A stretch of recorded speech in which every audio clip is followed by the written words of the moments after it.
Blackmagic's Pocket Cinema Camera 4K is probably one of the most highly anticipated cameras of 2018, but I worry that people will buy this and expect more than it can give.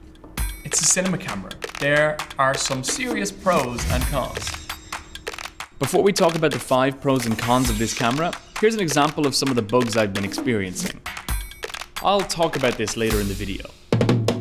The first pro is the price. This thing is only $1,300. That's about half of a GH5S or an A7S II. And I know some people are saying, oh, you're gonna need to buy a lot of batteries, you're gonna need to buy CFast cards, which are expensive, an expensive cage. But you know, you're gonna have to do that for pretty much any camera. CFast cards are expensive, but if you don't plan on shooting lossless RAW footage, you'll absolutely get away with a UHS-2 SD card, or even an SSD, which we'll talk about later. I know a lot of people online are saying that this feels cheap and light, and yes, it is light, but I don't have any gripe with the quality. It feels fine in your hands. Also, the microphones sound great. I'm here out in New York City on Halloween, and I'm testing out the microphone. Sweet. Is that in 24? What's it say in the top left? Rubbing the lens a little bit. You know, that sounds pretty decent to me. The first issue with this camera is the battery life. You can expect about 45 minutes, but I would just assume it's half an hour if you're pushing it and an hour if you're not.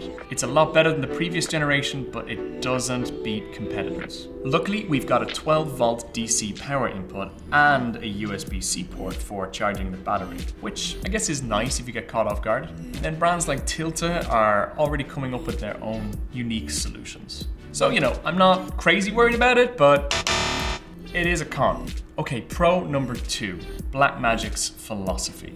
Most camera manufacturers will block you from pushing a camera to its absolute limits, but Blackmagic doesn't at all. Just like the Ursa Mini Pro, you can record lossless RAW onto an SD card. It's only gonna last for a couple of seconds, but for a quick shot or just to test it out, like that's pretty cool that they let you do that. And I like that kind of democratic approach to it. Like anybody can use this camera with any media. This is your camera now.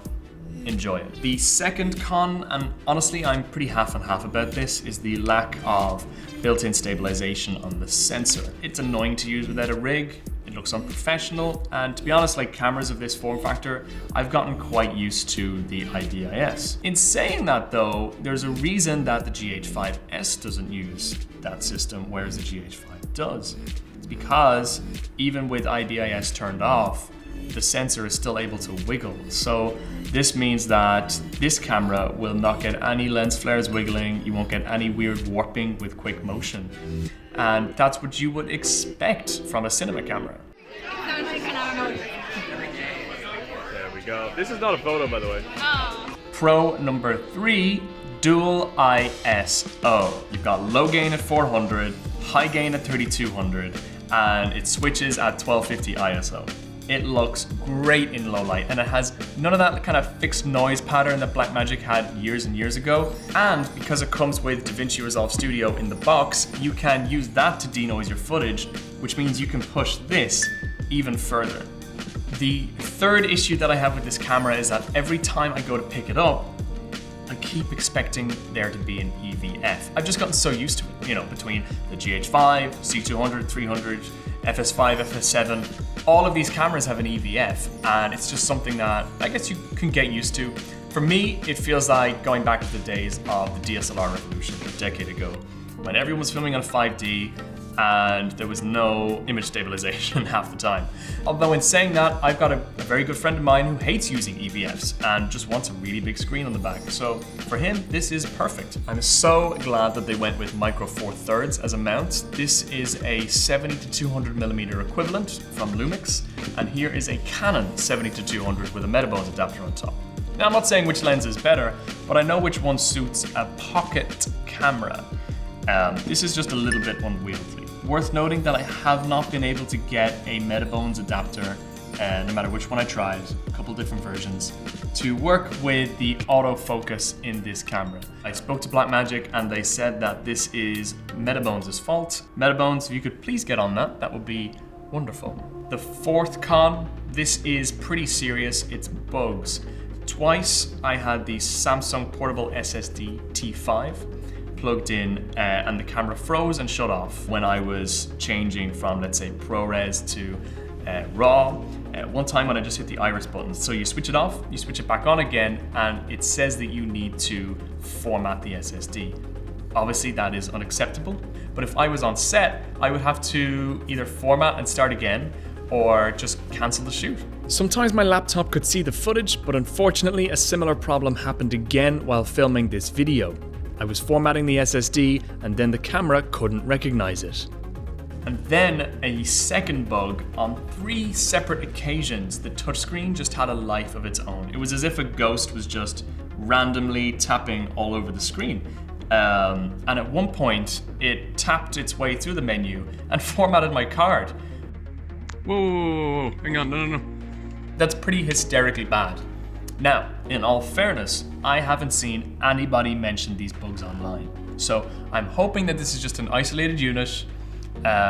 These are review models. Whoever had this camera before, perhaps another publication or someone testing it in Blackmagic, maybe they dropped this camera. So I'm hoping that's all it is. But the jury is out and I would be concerned about bugs. The 5th reason that this camera is great is that it doesn't use XQD cards. You have 2 cards that a lot of people have, CFast and SD cards on the side, and you can plug in your USB-C SSD drive, which is amazing. It's so cost effective, and you can go from recording to editing basically instantly, especially if you're shooting ProRes. The last issue that I have with this camera is how it records onto SSD drives. You can't shoot 60p lossless raw footage onto any media, no matter how fast. It sort of makes you think that maybe they should have put a Thunderbolt 3 port on the side. I understand why they wouldn't. It's, Thunderbolt 3 drives are not this small and not as easily accessible to get. Like the Samsung X5 costs a lot of money and then doesn't work on USB-C machines. The second thing that I don't like about the SSD implementation is that while the T5 works perfectly, there are other drives that you would expect to work and don't. Now, Blackmagic does have a pre-approved list of drives, and the drives that I tested were not on that list, and I understand that, but they are still USB-C drives, either 3.1 Gen 1 or 2, and they ought to work, surely, but they just don't.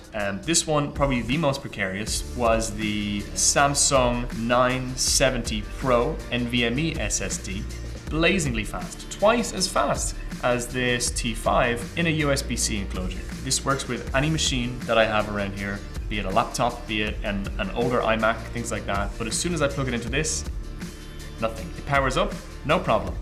But the camera will not mount it. And that's frustrating. I've been told that they haven't whitelisted certain drives, but that they are not in a position to start talking about their USB-C chipset.